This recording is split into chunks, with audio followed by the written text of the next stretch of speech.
For most Americans, the 2006 elections are over. The winners have been announced and the campaign signs have been put away.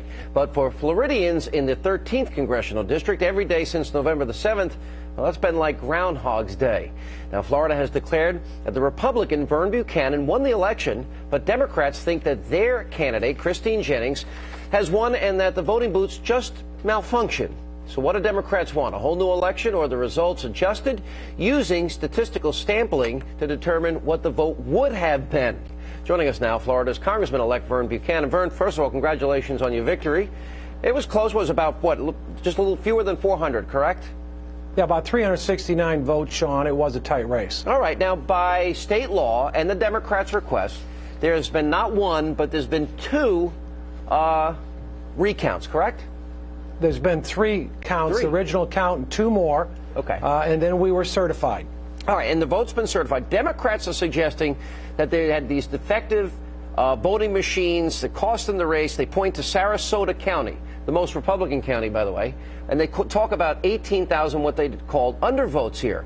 Now, tell me if I'm wrong. They are going to sue, and they want a court to declare, even after two recounts, that the Democrat won, and they want to use statistical models to extrapolate that she would have received the most undervotes and declare the Democrat the winner.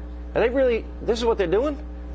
Sean, what's happened is they tested the machines before the election twice and were certified by the state. And last week they tested them again twice at their request.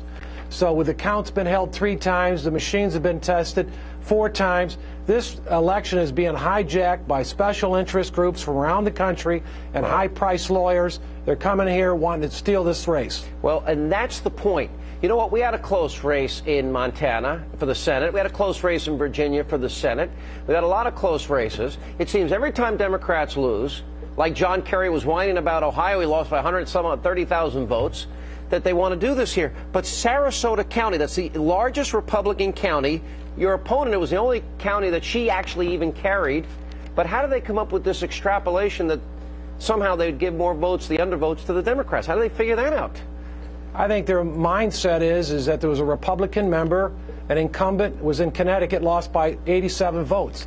The Republicans lose, they concede, do it in a positive way. When the Democrats, for one reason or another, lose, they want to sue. You make a broad statement, Mr. Buchanan. Don't you want it to be certified that you are the winner without any contest, and to really have everything done possible to show that you won, that everybody accepts that? Wouldn't that give you much more of a mandate than... Well, the votes have been counted, Alan, 3 times. The machines have been checked 4 times. There's 238,000 people that did vote in this race and elected me, and we need a representative in this district. Right. Why do you think it is? And they're saying that early voting showed, for example, 17.2% undervote, while absentee ballot voting had only 2.5% undervote. Early voting was done on electronic machines. The absentee ballots done on mark sense paper ballots, as they're called.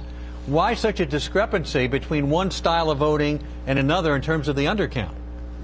Well, there's been speculation, but again, those machines have been checked 4 times. A lot of people undervote. In our county alone, there's a county commission race where the percentage of undervote was higher than in our race. There's judges' races, there's 25,000 votes undercount. So someone can go into the booth and decide not to vote. That's a right, but 238,000 did vote in this race. Why do you think the undercount is so high? I just think it was a competitive race. There's a lot of speculation out there you can read. But again, the vote has been tallied 3 times. We've been certified. The machines have been checked 4 times. I need to go to work for the people of the 13th District. Your opponent is saying that the test machines were placed vertically instead of horizontally. The test voters did not include elderly people. Those running the test were state staffers who have a significant conflict of interest. That's what Jennings is claiming.